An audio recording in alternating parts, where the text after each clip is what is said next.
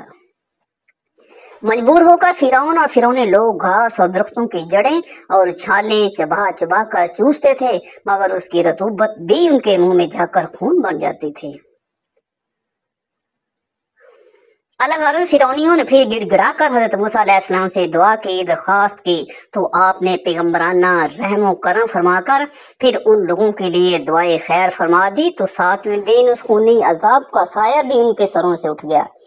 الغرض ان سرکشوں پر مسلسل 5 عذاب آتے رہے اور ہر عذاب 7ویں دن ٹلتا رہا، اور ہر 2 عذابوں کے درمیان 1 مہینے کا فاصلہ ہوتا رہا، مگر فرعونوں اور فرعونیوں کے دلوں پر شقاوت و بدبختی کی ایسی مہر لگ چکی تھی کہ پھر بھی وہ ایمان نہیں لاتے اور اپنے کفر پر اڑے رہتے تھے، اور ہر مرتبہ اپنا عہد توڑتے رہے، یہاں تک کہ اللہ تعالیٰ کے قہر و غضب کا آخری عذاب آ گیا کہ فرعون اور اس کے متبعین سب دریائے نیل میں غرق ہو کر ہلاک ہو گئے، اور ہمیشہ کے لیے خدا کی دنیا ان عہد شکنوں اور مردودوں سے پاک صاف ہو گئی، اور یہ لوگ دنیا سے اس طرح نیست و نابود کر دیے گئے کہ روئے زمین پر ان کی قبروں کا نشان بھی باقی نہیں رہ گیا۔ قرآن مجید نے ان مذکورہ بالا 5 عذابوں کی تصویر کشی ان الفاظ میں فرمائی ہے: فَأَرْسَلْنَا عَلَيْهِمُ الطُّوفَانَ وَالْجَرَادَ وَالْقُمَّلَ وَالضَّفَادِعَ وَالدَّمَ آيَاتٍ مُفَصَّلَاتٍ فَاسْتَكْبَرُوا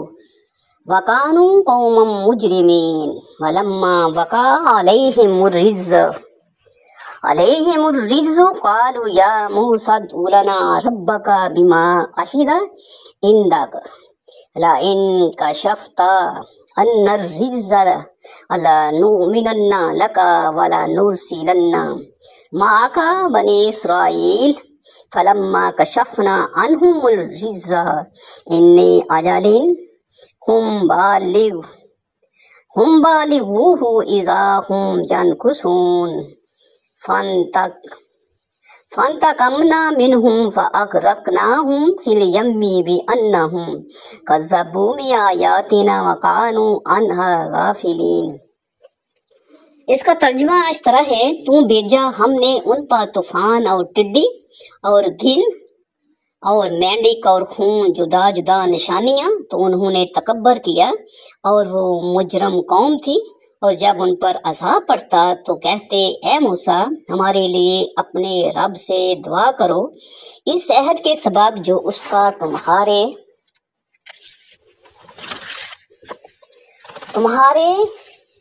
پاس ہے، بے شک اگر تم ہم پر سے عذاب اٹھا دو گے تو ہم ضرور تم پر ایمان لائیں گے اور بنی اسرائیل کو تمہارے ساتھ کر دیں گے۔ پھر جب ہم ان سے عذاب اٹھا لیتے ایک مدت کے لیے جس تک انہیں پہنچنا ہے، جبھی وہ پھر جاتے تو ہم نے ان سے بدلہ لیا تو انہیں دریا میں ڈبو دیا، اس لیے کہ ہماری آیتیں جھٹلاتے اور ان سے بے خبر تھے۔ ان واقعات سے یہ سبق ملتا ہے کہ عہد شکنی اور اللہ کے نبیوں کی تکذیب و توہین کتنا بڑا اور ہولناک جرم عظیم ہے کہ اس کی وجہ سے فرعونیوں پر بار بار عذاب الہی قسم قسم کی صورتوں میں آیا، یہاں تک کہ آخر میں وہ دریا میں غرق کر کے دنیا سے فنا کر دیے گئے۔ لہٰذا ہر مسلمان کو عہد شکنی اور سرکشی اور گناہوں سے بچتے رہنا لازم ہے کہ کہیں بدعمالیوں کی نحوستوں سے ہم پر بھی قہر الہی عذاب کی صورت میں نہ اتر پڑے۔ حضرت موسیٰ علیہ السلام کا صبر و تحمل اور ان کی رقیق القلمی بلا شبہ انتہا کو پہنچی ہوئی تھی کہ بار بار عہد شکنی کرنے والے اپنے دشمنوں کی آہو فغان پر رحم کھا کر ان کے عذاب کو دفع کرنے کی دعا فرماتے رہے۔ اس سے معلوم ہوا کہ قوم کے ہادی اور ان کے پیشوا کے لیے صبر و تحمل اور عفو درگزر کی خصلت انتہائی ضروری ہے۔ اور علماء کرام کو جو حضرات انبیاء کرام علیہ الصلاۃ والسلام کے نائبین ہیں، ان کے لیے بے حد لازم اور ضروری ہے کہ وہ اپنے مخالفین اور بدخواہوں سے انتقام کا جذبہ نہ رکھیں، بلکہ صبر و تحمل کر کے اپنے مجرموں کو بار بار معاف کرتے رہیں، کہ یہ حضرت موسیٰ علیہ السلام کی مقدس سنت بھی ہے، اور ہمارے نبی آخر زمان صلی اللہ علیہ وسلم کا تو یہ ایک بڑا ہی خاص اور خصوصی درجہ امتیاز ہے کہ آپ نے کبھی بھی اپنی ذات کے لیے اپنے دشمنوں سے کوئی بھی انتقام نہیں لیا، بلکہ ہمیشہ ان کو معاف فرما دیتے تھے، اور یہ آپ کے مقدس تعلیم کا بہت ہی تابناک اور درخشاں ارشاد ہے۔ کسی من قطع کا وافو امن ظلم کا وَأَحْسِنُوا إِلَى مَنْ أَسَاءَ إِلَيْكَ، یعنی تم سے جو تعلق کاٹے تم اس سے تعلق جوڑو، اور جو تم پر ظلم کرے اس کو معاف کر دو، اور جو تمہارے ساتھ برا برتاؤ کرے تم اس کے ساتھ اچھا سلوک کرو۔ حضرت شیخ سعدی رحمۃ اللہ علیہ نے اسی حدیث کی ترجمانی کرتے ہوئے ارشاد فرمایا کہ بدی رابدی سہل باشد جزا، اگر مردی احسنو الی من اسا، یعنی برائی کا برا بدلہ دینا تو بہت آسان ہے، لیکن اگر تم جوان مرد ہو تو برائی کرنے والے کے ساتھ بھلائی کریں۔ آمین ثم آمین۔ اللہ تعالیٰ مجھے اور سننے والے کو اللہ تعالیٰ کے حکم اور حضور پاک صلی اللہ علیہ وسلم کی سنت کے مطابق